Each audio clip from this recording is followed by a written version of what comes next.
The House of Commons in London is paying tribute to the late Queen Elizabeth II. Let's take you live there. Across government. I have personally greatly valued her wise advice.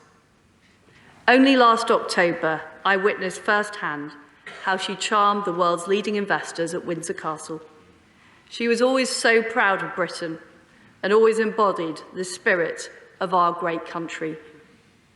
She remained determined to carry out her duties, even at the age of 96. It was just 3 days ago at Balmoral that she invited me to form a government and become her 15th Prime Minister. Again, she generously shared with me her deep experience of government, even in those last days. Everyone who met her will remember the moment. They will speak of it for the rest of their lives. Even those who never met her, her late Majesty's image is an icon for what Britain stands for as a nation, on our coins, on our stamps, and in portraits around the world. Her legacy will endure through the countless people she met, the global history she witnessed, and the lives that she touched.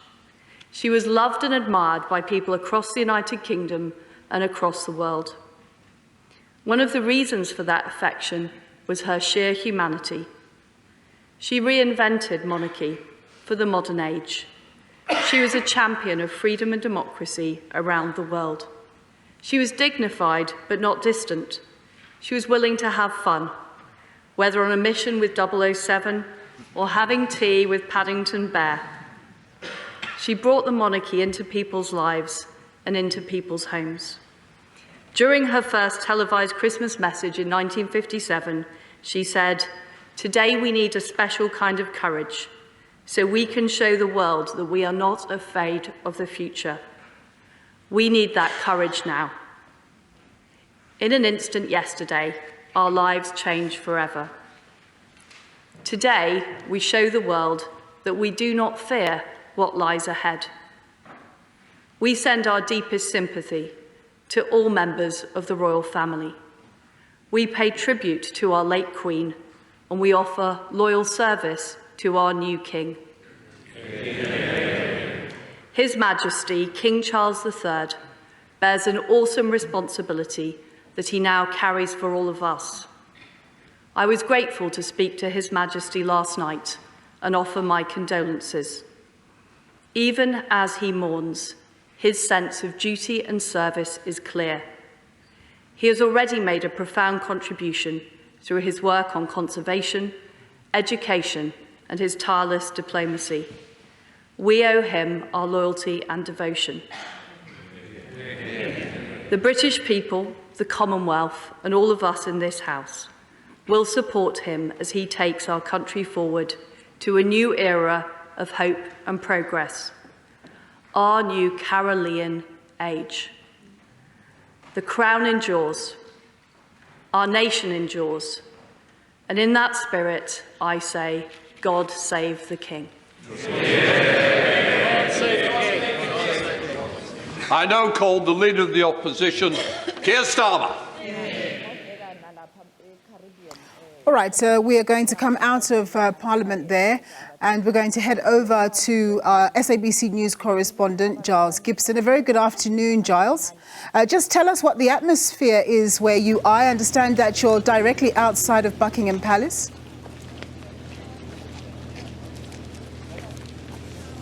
That's right, I'm just a few hundred metres away from the gates of Buckingham Palace, just down there, and I can tell you so many people have come down here to pay their respects that there is actually a queue of people waiting, lines of people standing just outside the gates trying to get to the front so that they can just simply make a simple act, a simple gesture of placing their flowers outside the gates of Buckingham Palace and pay their respects to Queen Elizabeth II, who of course this country lost just around almost 24 hours ago. I want to show you as well this newspaper here in the UK, the Daily Mirror. You have a photograph of the Queen on the front, and then just a very simple message which I think sums up the feeling here outside Buckingham Palace. the message, thank you. This country really now is starting to look back on her reign and thank the Queen for all of those decades of service. To happen next, we understand that King Charles III is supposed to meet with the PM today. Is that likely to happen? That is the expectation. We don't have any details on that yet. Of course, as this country mourns the Queen, they are also now looking forward to a new era, to Charles, of course, for so many years known as Prince Charles, now King Charles. He spent the night after being by the side of his mother in her final hours at Balmoral Castle in Scotland.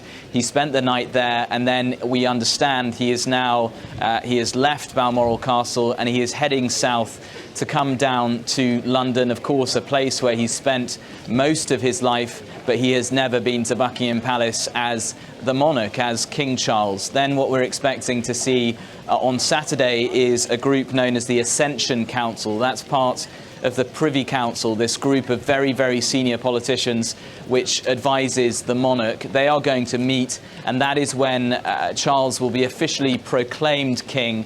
Even though he did take charge, he took charge, he took over from his mother as soon as she passed away on Thursday.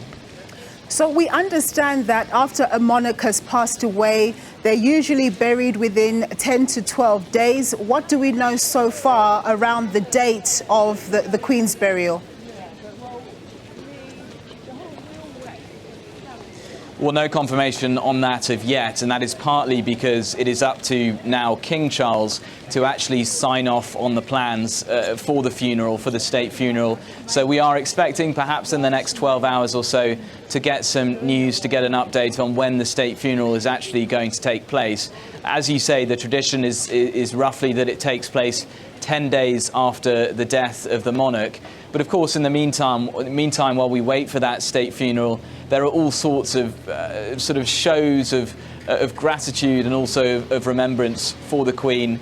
Just a few minutes ago, we actually saw bells ringing out from St Paul's Cathedral, at Windsor Castle, and also at Westminster Abbey in central London. Those bells ringing out to mark the 96 years that Queen Elizabeth II spent on this earth. Of course, so many of them as Queen and serving her people. All right, Giles, thank you very much. We'll be touching base with you as the day progresses. Thank you very much, Giles Gibson there in London for us.